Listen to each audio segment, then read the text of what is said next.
Okay, we're here now in the passenger side rear wheel well.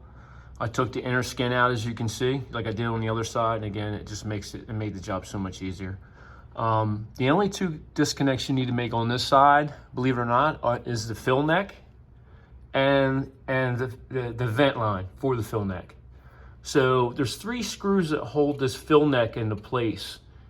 And when you open up your fill lid to access your fill cap, you'll see these 3 screws on the top part of your quarter panel.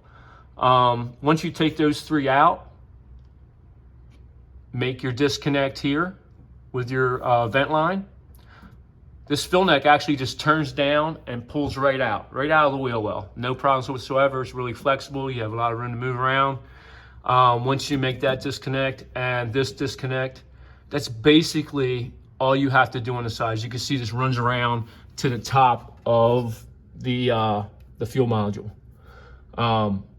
Once that's done, all your fuel lines are essentially disconnected at this point.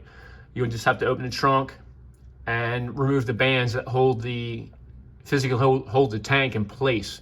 Once you move those bands, it's a lot easier to come back inside these wheel wells. And between this brace here and the tank, you can start pushing that out by hand, both sides. But then it's a lot easier to get like a pry bar, like up in here. Nothing, like a round bar, nothing with a sharp edge. You can just kind of pop it out to where the tank will be about 1/4 of the way out into the trunk area.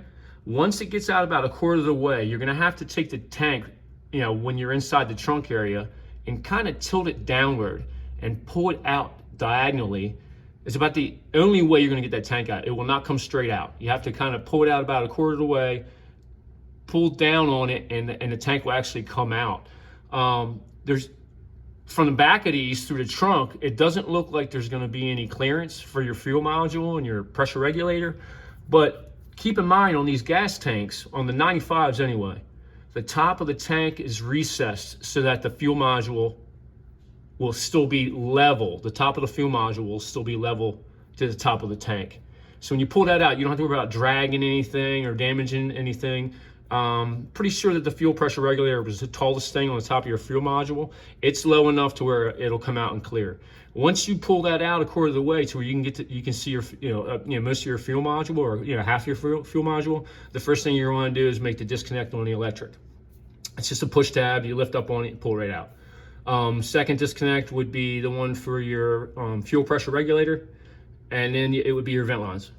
After that, you pull it right out, no problems whatsoever. And then it's pretty much, as far as the fuel pressure regulator goes, a lot of them are slightly different. My fuel pressure regulator that was in the top of my fuel module was actually held in just by a rubber grommet. I was able just to pull it up and out, disconnect the line from the fuel pump to the fuel pressure regulator, put the new one back in, reconnect the line, push it back into the grommet. Again, that grommet was in really good shape, no cracks, no nothing. It's sealed beautifully. I've got the tank back in. I've been running the car with little to no issue.